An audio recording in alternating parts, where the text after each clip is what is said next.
자, 기관술 커리큘럼은 이렇게 진행이 되는데, 일단 이번 반은 제가 일단 필요하다 싶으면은 이렇게 수업을 하고 나서 이제 평가 문제 같은 거는 현장에서도 같이 좀 풀어보려고 해요.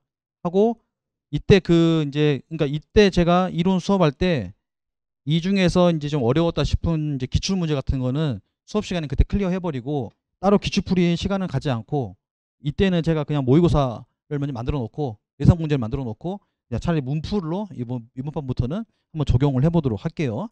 그러니까 기출풀이 따로 없다. 기출 문제는 그냥 이론 수업할 때 제가 필요한 문제만 그냥 같이 쉐어하고, 이때는 4회 정도는 문풀로 진행해 보도록 하겠습니다. 시험 직전 나올 만한 문제, 제가 예상한 문제를 갖고 한번 해볼게요. 자, 열기관의 이해. 우리가 이제 기관이라고 하는 거는 최종 목적은 프로펠러 돌리는 거 아니겠습니까? 프로펠러를 돌리기 위해서 엔진이 있는 거고, 엔진의 역할은 결국은 회전한 거를 만들어 주는 거죠. 회전력을 만들어 주는 거고, 그 중간에 이제 샤프트가 있어야 되겠죠. 그래서 여기를 우리는 이제 축계라고 부르는 거고요. 축계가 여기 끝에 가면은, 이 엔진 끝에 가면은 여기에 플라이 휠이라는 게 있어요. 플라이 휠, 바퀴. 플라이 휠까지 해가지고 이제 우리는 엔진 파트라고 부르는 거고요. 플라이 휠을 넘어서부터는 축계라고 부르는 겁니다. 그래서 우리가 열기관이라고 하면은 여기 파트를 공부한다고 보시면 되고요. 축계라 하면은 이제 이 다음부터를 공부하신다고 생각하면 돼요. 그래서 요즘에는 하여튼 여기까지 시험에 자주 나오고 있죠. 그래서 엔진은 어쨌든 이게서 돌려야 된다, 나오는 것들인데, 영상을 보면서 진행해 보도록 하겠습니다. 우선 사행전 가솔린 엔진, 일단 봐볼게요.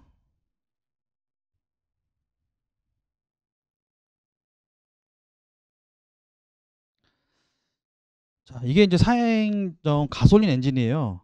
이게 이제 가솔린이라는 거랑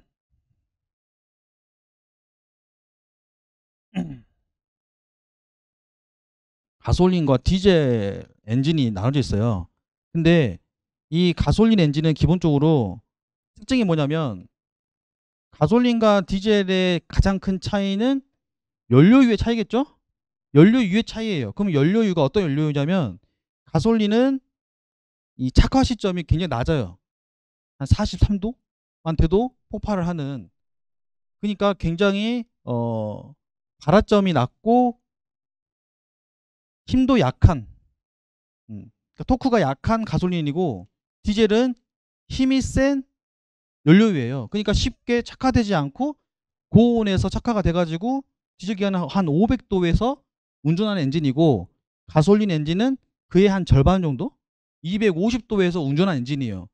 그러면 250도에서 운전하는 엔진하고 500도에서 운전하는 엔진, 그러니까 엔진의 열은 결국은 에너지잖아요. 그러니까 뜨거운 열이 있다는 거는 그만큼 압력도 높다는 소리겠죠. 그러면 그만큼 내가 큰 힘을 내고 싶을 때 쓸 때는 디젤을 쓴다는 거고, 가솔린은 뭐 할 때 약하지만 빨리빨리 돌리고 싶을 때, 고속 스포츠카라든지 자동차 같은 경우는 가솔린이 많이 이겠죠. 그러니까 이 자체가 갖고 있는 특성이 다르기 때문에 만드는 것 조금 다르긴 해요. 자, 그래서 가솔린 같은 경우에는, 이게 지금 가솔린 엔진인데, 가솔린 특징은 이 연료를 있잖아요. 처음에 이 착화를 시킬 때 공기하고 연료랑 합쳐요. 이거를 우리가 기화기 시기를 한단 말이죠. 기화기. 그다음에 디젤은 공기하고 연료랑 각각 나눠서 분사하죠.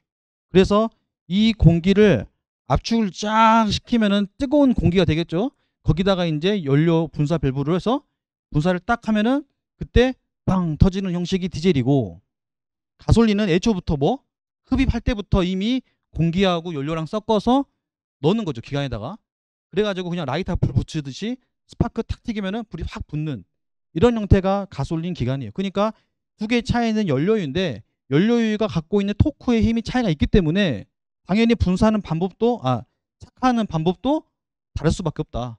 기화기가 있으면 가솔린이고, 공기와 연료가 각각 나눠서 분사하는 거는, 압축 점화하는 거는 디젤 기관 특징이다.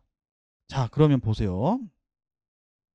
이건 이제 엔진 처음 보신 분들, 여기를 피스톤이라 부르고 여기를 크랭크 축이라 부르고 여기를 커넥팅 로드라고 부른단 말이에요. 그리고 여기 있는 게 위에 있는 게 밸브예요. 밸브. 그럼 밸브라는 거는 열렸다가 닫혔다 한다는 거고, 위에 있는 이 밸브를 열고 닫히게 하는 거를 우리는 캠이라 불러요. 캠. 자, 위에 있는 건 캠, 밸브, 피스톤, 이 고리고리 하나 있는 거를 우리가 피스톤, 링, 그 다음에 연결해 주는 거 커넥팅 로드, 그 다음에 여기는 크랭크 축인데 그 중에서도 이거 보이시죠? 이거는 크랭크 암, 그렇죠? 이거는 크랭크 핀, 이거는 얘하고 얘 연결해 주는 거는 저널, 이라 부르겠죠. 저널. 그 다음에 저널을 감싸고 있는 베어링을 메인 베어링 이렇게 불러요. 그 기관수 공부하다 보면은 부품의 수가 엄청 많거든요. 근데 뭐 일일이 디테일 다 할 필요는 없어요. 하지만 큰 축이 되는 거 말고 있으면 돼요. 자, 그래서 여기 있는 거는 피스톤, 링. 근데 위에 있는 거는 압축 링이라 부르고 아래에 있는 거는 오일 링이라 불러요. 자, 이렇게 구성이 되어 있는 거. 자, 이렇게 해서 되는데, 자, 이렇게 움직이죠. 그러니까 결국은 얘가 크랭크의 축을 회전을 시키는 거죠. 회전을. 그러면 실제로 보세요. 우리가 엔진을 만들어서 프로펠러를 돌리는 게 최종 목적인데, 내가 만들고 싶은 건 결국 회전력이란 말이에요. 회전력을 만들 건데 우리는 이 피손 자체가 회전할 수 없기 때문에 먼저 뭐 하냐면은 직선 운동을 만든 다음에 이거를 왕복 운동이라고 그러죠. 왕복 운동을 1차적으로 만들고 그 다음에 얘를 뭘로 옮겨야 돼요? 회전 운동으로 바꿔야 되겠죠? 그러면 당연히 1차에서 2차 넘어갈 때는 무조건 손실이 일어날 수밖에 없겠죠. 그렇잖아요. 직선 운동을 뭘로 바꿔야 되니까 회전 운동 바꿔야 되니까 당연히 그 전환 과정에서는 손실이 일어나겠죠. 그래서 그 손실도 나중에 배우게 되죠. 손실을 줄이려고 얼마나 노력하겠습니까? 자, 그래서 이 1차적인 직선 운동을 여기 있는 피스톤이 직선 운동 하는 거고, 이게 직선 운동 하는 거고, 이게 회전 운동을 하는 거고, 이거를 바꿔주는 게 크랭크 축의 역할이죠. 크랭크 축이 뭐 하는 거야?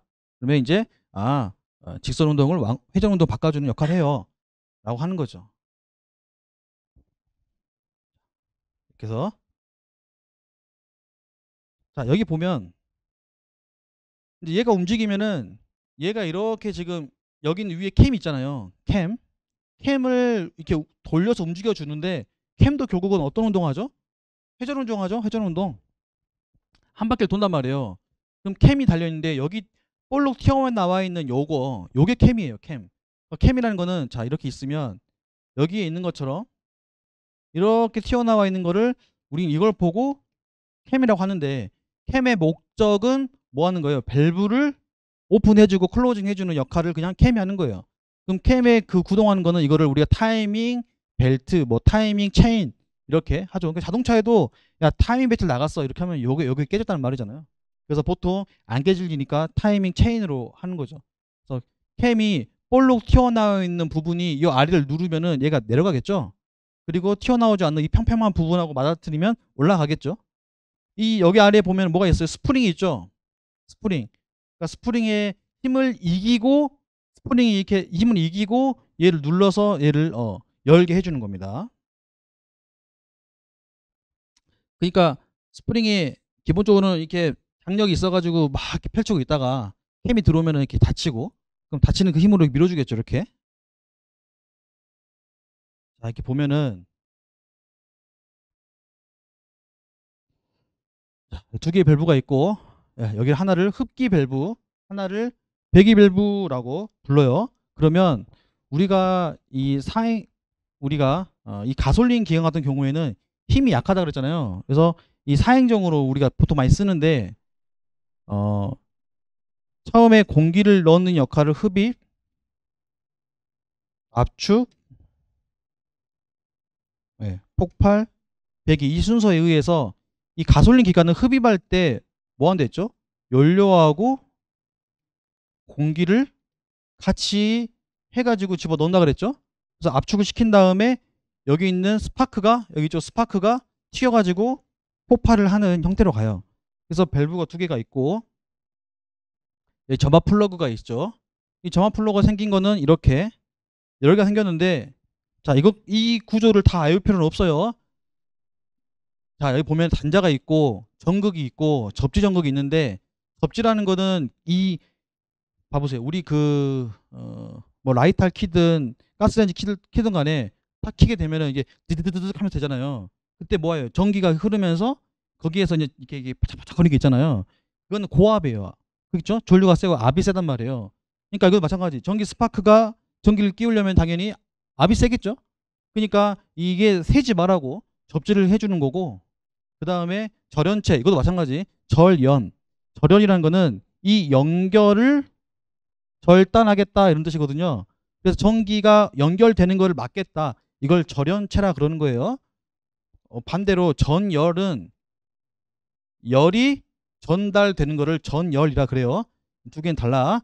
절연은 전기가 흐르지 않게 하는 거구나. 그래서 절연체가 있어야 되는 거고, 내부 저항이 있어야 전기가 마찬가지 갈 때에도 이 저항의 역할은, 저항이 너무 약하면 전류가 너무 세게 가고, 저항이 있어줘야 전기가 확 세게 가는 거를 좀 막겠죠.